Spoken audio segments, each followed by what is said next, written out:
All right, guys, 3 less sleds in the shop now. We're getting ready to head to ERX for Retro Snowcross and the Midwest Ride-In. 1 sled in the back of the truck, 2 in the enclosed. My sled is having some issues, but we should be able to remedy that. We're getting toolbox packed up. In there, a whole box full of parts. I'm probably gonna replace this when we get to the track. It's the lower fan pulley, yada yada. Belts, duct tape, zip ties, hopes and dreams. So yeah, that's about it. We're gonna get a hotel tomorrow night, and then Saturday we're gonna do some racing. So yeah, I'll pick this up when we get there. I'll see you then. We have made it to ERX in Minnesota. The weather is horrible. I hope you can hear me because it's a little windy, but got the 3 rigs out. Competition's a little slim right now, but there's still a lot of time left before racing starts. So yeah, we're we walked around and checked out a few things, a little bit of swap and some of the show sleds, but not the nicest day for something like this, but we're just excited to get out and do some racing. So next clip you'll probably see is us lining up for the heat race. So see you soon. What do we think, guys? Good? Track looks good? Yeah, we're ready. Yeah, so it looks like we're gonna start right there between those 2 posts, and then we're gonna run in around this hairpin and then shoot out right over there. It looks like they got a little bit of rollers through there, but nothing too serious. A little bit of a tabletop right in front of the spectators, but yeah, looks like a good track. It's about half the size of what Ditchbanger was. Yeah. All right, looks like we're ready to start. We have hearing the chatter that they have the go-ahead to go green. I think amongst all of them, I see at least 8 have, so that guy's your lead. And we're green. We're gonna bust into another yeah, one of those.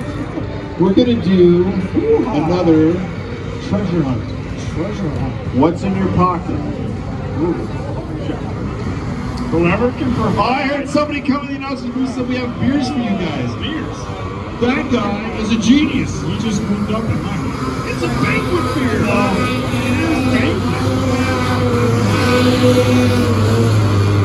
This is a good box. This is right close to my heart. These buggies here. The first opens. Smooth. These are the smoothest buggies out there. Now, if the jumps are bigger, you can actually feel when these sleds land. When they come back to earth, you will feel it in your bones. Okay. I feel something. Was that the sled? Or why is your hand? Put your hands down. It's hot in here. It's just hot. It's really hot in here. I think that is Sam Armstrong.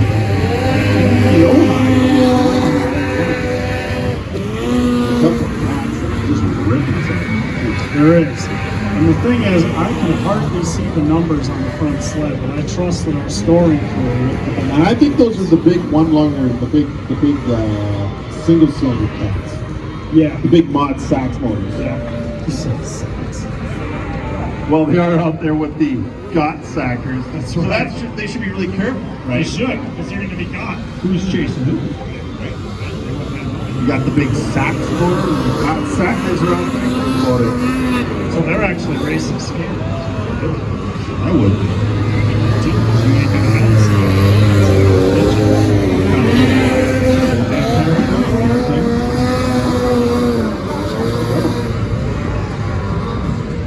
Our flagman does. Hey, you're gonna burn your boot. Don't burn your boot, buddy.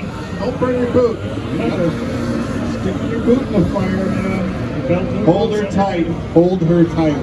She's a keeper. This is where the kiss cam She's a comes in. keeper. You're on the kiss cam. There it is. Okay, Yeah. let's not get pornographic. Okay, Yeah. just kids. I'm one. Hey, whoa. Hey. I just Continue.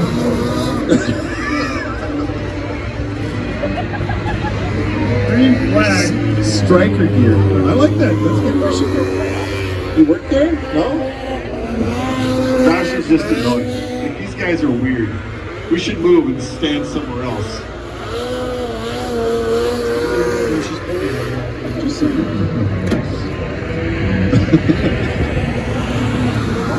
So the green flag's still flying for whoa, we got a rider off at the finish line. He wanted to see the checkers sooner than the others. So he pulled over. Justin Cost.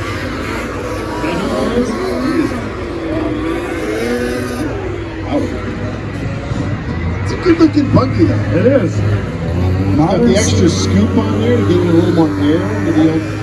That's actually was a factory race add-on for those extra scoop on there, so you're racing, get a little more cooling in. I think he's giving us some skin. Does he have plastic Skin? Or?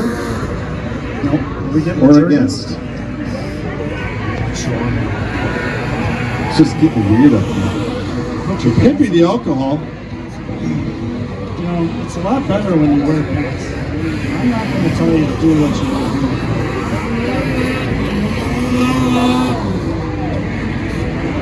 Hey Connie, I got a request. This is getting personal. You weld rails. Can you? Bring some set over tomorrow. No, Monday. No suit for you. My daughter's boyfriend broke the rail. I said, you can weld that. I'll find somebody. Wait a minute. Broke the rail on what? What was he doing? But it's right near the front, so it really doesn't, it'll be fine through that. Just cut it off. It'll be fine. Let's go, let's continue. You got those back? Hello, people of the internet. We intended on filming some GoPro footage, but we were told that no GoPros were allowed on helmets, so this video is probably going to suck, but we just finished our final here at Retro Snowcross at Midwest Ride-In. Dad, what'd you think? Oh man, I had a hell of a good time.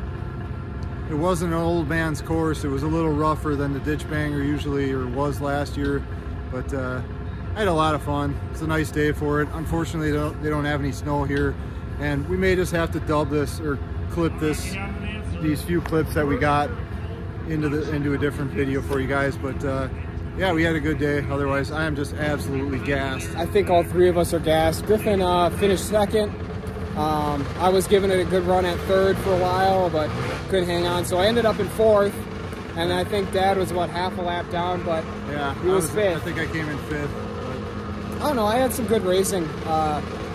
Pretty much the whole final I was battling someone, so it was a good race. I'm pretty sure the sleds are going to be pretty torn up after this one, so maybe when we get back to 3G's Garage HQ, we'll do like a post-race update, see if anything's broken or whatever. We didn't bring any beers to the track, otherwise I could sure as hell use one. Yeah. I'll catch you guys later. Hi guys, we're back from ERX. I'm going to do some damage report on all of our sleds. I think my sled took about the hardest beating. If you look at the skis, you can tell it's pretty cambered out. It was already kind of like that from the previous endeavors, but I think this last race really did some damage. She's pretty bent up now. We're probably gonna have to stick a floor jack under it and try to bend it back into shape. It's only a matter of time. You know, you beat these sleds over bumps, they're gonna start to bend. So what else do we got? Did a plug check on all of them, but plugs look really good. Well, this one's pretty rich. You see that? We were running it between 30 to 40 degrees out, so rich is expected, but this is a little richer than where I'd like to be. Probably go a step down or a step leaner on the jets. Rich is good because this motor was just put together, so we can handle Rich, obviously. But other than that, this sled fared pretty well for the beating that it took and a second place finish. So that one doesn't have much work needed. Mine, it was pretty, had some issues before we even went to ERX, but I've got a few small issues. Like I lost an exhaust spring, I lost a recoil bolt that was already like stripped out. Kind of oily down here too, like you might have a crankcase, yeah, chain case leak. This bolt here was actually like finger tight when I pulled it in the shop, so it was probably spewing oil out of there. Not a big deal. And then the biggest deal is that my shock, I don't know if you can see that groove up there, but my shock is hitting the inside of my track, so that needs to get figured out like ASAP. So other than that, ran pretty well. And we did a plug check, and those look pretty dang good. Both of them are like that. So this carb is pretty well dialed for this pipe, which is good. Yeah, so I gotta fix a few things here, and then we can get back to racing. And I think the old man sled actually didn't really encounter any issues. But we did do a plug check. He's got the dual carb set up, and he's looking a little lean, which is no bueno. So we're probably gonna stick a fatter jet in there, or maybe get some pods on there. What the? Hey. All right, yep. So that's the damage report. They all drove back onto the trailer, which was nice. So, yeah. All right, guys. So that'll do it for this video. Want to thank you guys all for watching. Don't forget to hit that like, subscribe button, please. A couple people we want to kind of shout out to. Bumped into a few cool people this weekend at the Midwest Ride-In. First guy was Garage Works. We're going to put a link to his channel in the description. He came up to us and introduced himself, and he's been kind of watching, and he's does some cool stuff on his channel. You guys should check that out if you haven't already. Otherwise, somebody else who I'm sure most of you already are familiar with is Junkyard Digs. We met Kevin, super cool guy, hooked us up with some swag, a couple t-shirts, whatever. Shot the shit with him for a good half hour, 45 minutes after the event was over. I don't know if he was filming, but if you haven't already, definitely check his channel out. He's got tons of content. He's got like 1 million subscribers. Really cool guy. He does some snowmobile stuff and a lot of cool car stuff. Otherwise, we had a really awesome time at the Ride-In. It was a pretty good event. Like we said in the previous, I think we said in one of the clips, like the track wasn't necessarily like what we were expecting, but I don't know, I still had fun. I thought it was a good track, just a little rough on the old leafers. So yeah, I'm like sore beyond belief, completely wrecked, but it was totally worth it. At the end of the day, you're tired out, and literally you just sit back, and I have a different perspective now. I felt like I was tired, but it makes me feel alive because I did something fun and cool. And it also kind of reminds me that it's like, these events are out there. Like it can be intimidating to try to get involved in this stuff, but like if you just do it, it's not, you watch it and it's intimidating, but you should just go out and just give it a shot because it's a ton of fun. And it's relatively cheap still. Yeah, so it's cheap to get a sled, and just put something in there and go for it. It's a ton of fun. So look for an event near you and get in there. It was a little non-traditional at the Ride-In because there was no snow. So we'll probably definitely go back next year. Hopefully they'll have more snow there. Yeah. But otherwise, I think that's a wrap.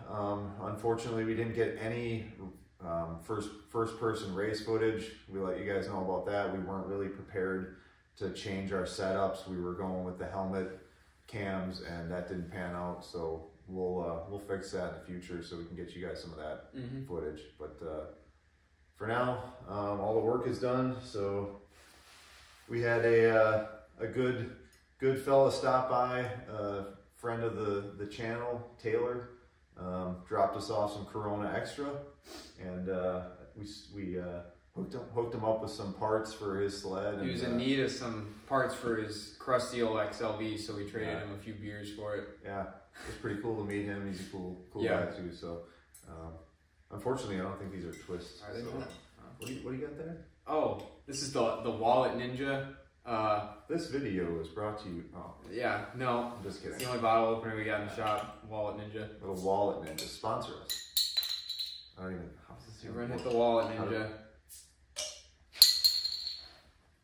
Man, a few words over there. Wallet Ninja. It's probably like some shitty Chinese. Grandma got it for me. Just because it's a ninja doesn't mean you got it. Oh my god. Durability test. Oh. Good weekend, fellas. See you guys next time. See ya.